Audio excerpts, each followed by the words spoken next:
आप गौर से देखिएगा तो महिला आचरण में सबसे पहले है किसी लोक भाषा, आम पात्र अर्थात गांव का जो पात्र है वो कैसे बोला है। जैसे देखिए जोत से उसको जोतकी कहा गया है, डॉक्टर बाबू कहा गया है।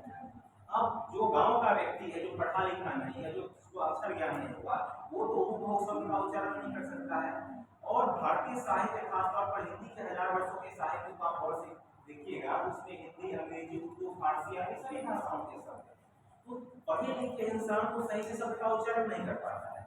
तो रेणु की सफलता इस अर्थ में है कि जैसा पात्र है, जिस पृष्ठभूमि का पात्र है, उसी पृष्ठभूमि के अनुसार उन्होंने उससे भाषा का प्रस्तुति उसने कराया। दूसरा है रेणु की महिला आचरण की दूसरी विशेषता है कि घटनाओं का यथार्थ तथ्य प्रस्तुति। अब जैसे देखिए एक महंत है रामदास और सेवादास, आप सभी परिचित।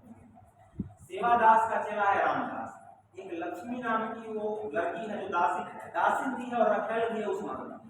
अब देखिए वो महंत का मृत्यु हो जाता है सेवादास का, और महंत का चुनाव होने वाला है। उपरी मठ के जो महंत साहब वहां जाते हैं, वहां एक नागा साधु आता है, वो कहता है कि जो रखेली जो लक्ष्मी को रखी हुई इसके रहते हैं रामदसवा को नहीं बनने देंगे।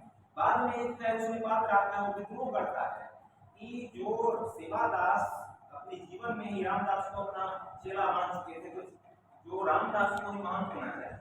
और अंततः वो नागा साधु भाग जाता है, उसके पीछे पागल कुत्ते हो जाता है और उसको वहां पर रेणु कई कथाओं का समावेश करते हैं। एक और अंधविश्वास से मुक्ति का चित्रण तो है। और देखिए वहां के जो जोशी हैं, जोशी हैं या पंडित हैं या जो भी आडंबर फैलाने वाले, वे कहते क्या है कि मलेरिया इत्यादि जो रोग है वो ऐसे नहीं फैला, ये अंग्रेज फैला रहे हैं। वहां में जो प्लेन की दवा या अन्य कीट मारक दवाई जो डाली जाती थी या लोगों को जो जागरूक किया जाता था, तो कहा जाता था कि ये अंग्रेज लोग कीड़ा फैला रहे हैं। सुई जो दिया जाता था कि गाय के खून उसमें है दवा में, क्योंकि लाल रंग दवा का भी होता है, लाल रंग गाय के खून का है। तो अशिक्षित जनमानस जैसा सोचता है, जैसा विचार करता है, जैसा वो बोलता है, जैसा वो किसी से व्यक्त करता है, वो बहुयता करके प्रस्तुति होती है। अब देखिए महिला आचरण की एक और विशेषता है कि कई कथाओं का संगठन एक साथ है। जैसे आप गोदान पढ़िएगा तो गोदान में शहरी कथा, ग्रामीण कथा। ग्रामीण कथा ग्रामीण मनोभावों के आधार पर कही गई है और शहरी कथा शहरी मनोभावों के आधार पर। ग्रामीण कथा क्या है, आप ही लोगों के बीच में उदाहरण देता हूँ। ग्रामीण कथा लड़की लड़की साथ बैठते हैं, लेकिन गाँव में आप यदि हाई स्कूल में हम लोग भी पढ़े हैं, वहाँ हम लोग का हिम्मत नहीं था किसी के साथ बैठने। ये शहर है, यदि अगर गांव में कॉलेज रहता, अगर एक साथ जाते गांव को देख लेता तो अफवाह उड़ा देता है। गांव और शहर की मूल संरचना में जो बनावट है या मूल संरचना है, उसका जो मुख्य केंद्रक है, उस केंद्रक को रचनाकार पहचानता है।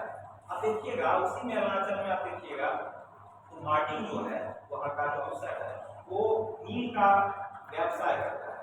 और जब द्वितीय विश्व युद्ध के दौरान हम सभी जानते हैं कि केमिकल नील का प्रारंभ हो चुका था, तो उसके जो हौज है अर्थात नील बनाने को उठाने लगे हैं, उनकी जो कोठियां हैं वो सब टूट टूट के गिरने लगी। अब देखिए रचना का